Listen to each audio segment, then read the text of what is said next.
Cinema കഥയെ വെല്ലുന്ന ഒരു രംഗം. ഫെബ്രുവരി 28-ന് മുമ്പുള്ള ആ സായാഹ്നം. ഇസ്രായേൽ സൈനിക മേധാവി ലഫ്റ്റനന്റ് ജനറൽ ഇയാൾ സമീർ അമ്മയുടെ വീട്ടിൽ ഉച്ചയൂണ് കഴിക്കുകയാണ്.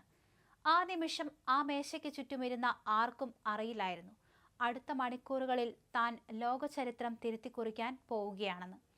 ഭക്ഷണം കഴിഞ്ഞ് നിമിഷങ്ങൾക്കകം അടയാളങ്ങളില്ലാത്ത ഒരു കാർ വീടിന് മുന്നിലെത്തി. സൈനിക ഉദ്യോഗസ്ഥരായിരുന്നു അതിനുള്ളിൽ. ഒടുവിൽ ഇദ്ദേഹം കാറിൽ കയറി നേരെ തെൽ അവീവിലെ രഹസ്യ ഭൂഗർഭ കമാൻഡ് സെന്ററിലേക്ക്. അവിടെ വെച്ചാണ് ആ 60 വയസ്സുകാരൻ സൈനികൻ ലോകത്തെ ഞെട്ടിച്ച ഉത്തരവ് നൽകിയത്: ഇറാനെ ആക്രമിക്കൂ.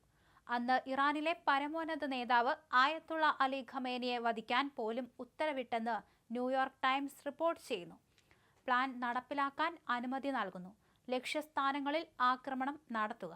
നിങ്ങൾ ചരിത്രം സൃഷ്ടിക്കാൻ പോവുകയാണ്. ആ വാക്കുകൾ ഓരോ ഇസ്രായേൽ സൈനികന്റെയും മനസ്സിൽ നിറഞ്ഞു.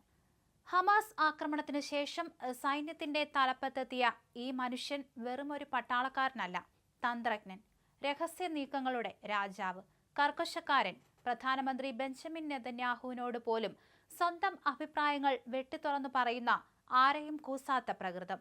ഇസ്രായേലിന് വേണ്ടി ഏതറ്റം വരെയും പോകാൻ മടിക്കാത്ത, സ്വന്തം സൈന്യത്തെ പോലും താൻ ആഗ്രഹിക്കുന്ന വഴിക്ക് മാറ്റിയെടുക്കാൻ കഴിവുള്ള ഈ സൂപ്പർ താരം ഇപ്പോൾ ഇറാനിലും ലെബനോനിലും തകർപ്പൻ നീക്കങ്ങൾക്ക് ചുക്കാൻ പിടിക്കുകയാണ്.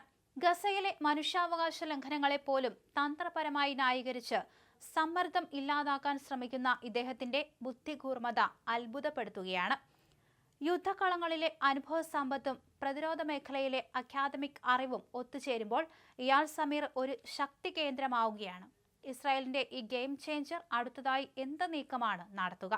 അതേസമയം ഇറാൻ പരമോന്നത നേതാവ് ആയത്തുള്ള അലി ഖമേനിയെ വധിക്കുന്നതിന് നവംബർ മുതൽ ഇസ്രായേൽ ആസൂത്രണം ആരംഭിച്ചതായി പ്രതിരോധ മന്ത്രി ഇസ്രായേൽ കാട്സ് വ്യക്തമാക്കി. 2025 നവംബർ മുതൽ തന്നെ ഖമേനിയെ വധിക്കാനായി ഇസ്രായേൽ പ്രധാനമന്ത്രി ബെഞ്ചമിൻ നെതന്യാഹു രഹസ്യ പദ്ധതികൾ തയ്യാറാക്കിയിരുന്നുവെന്ന് അദ്ദേഹം ഇസ്രായേലിന്റെ N12 TV ന്യൂസിന് നൽകിയ അഭിമുഖത്തിൽ പറഞ്ഞു. ആദ്യഘട്ടത്തിൽ 2026 പകുതിയോടെ ഈ ദൗത്യം നടപ്പിലാക്കാനായിരുന്നു ഇസ്രായേൽ ലക്ഷ്യമിട്ടിരുന്നത്. അമേരിക്കയെ പോലും അറിയിക്കാതെ ഒറ്റയ്ക്ക് ഈ നീക്കം നടത്താനായിരുന്നു തീരുമാനം.